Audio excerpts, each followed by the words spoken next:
Real Racing, a game filled with endless possibilities, an array of cars, and a multitude of racing tracks. This game has consistently raised the bar for mobile gaming visuals, making it a strong contender for the title of the best mobile racing game over the past decade.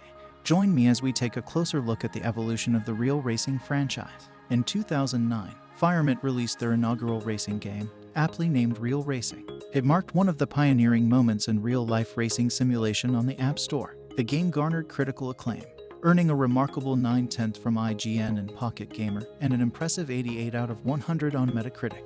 Real Racing was lauded for its stunning visuals and realistic gameplay, solidifying its place as a successful debut. The sequel, Real Racing 2, arrived in 2010, surpassing its predecessor in acclaim with a Metacritic score of 94.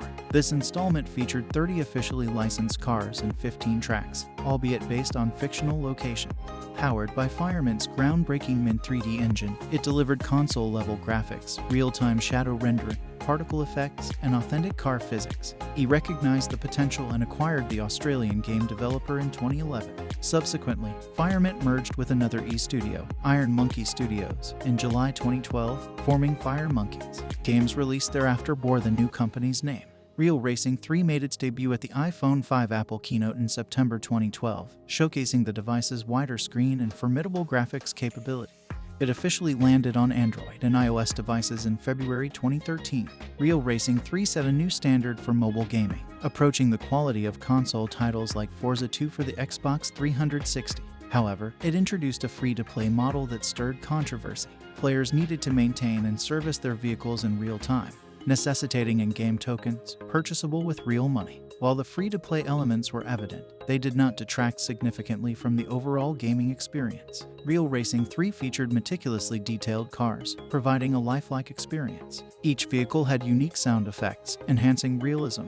The game offered extensive customization options, from paint jobs to rims, suspension upgrades, and decals. The campaign included various categories, starting with Racing School, where players learned racing strategies, adjustable driver assists, such as steering, brakes, and traction control, aided performance. Notably, Real Racing 3 introduced time-shifted multiplayer, recreating opponents' race times and performances with AI cars, allowing players to compete against their friends' racing data. The game's soundtrack, though somewhat limited with just 12 songs, became memorable. Despite the repetition, these tunes added to the overall enjoyment.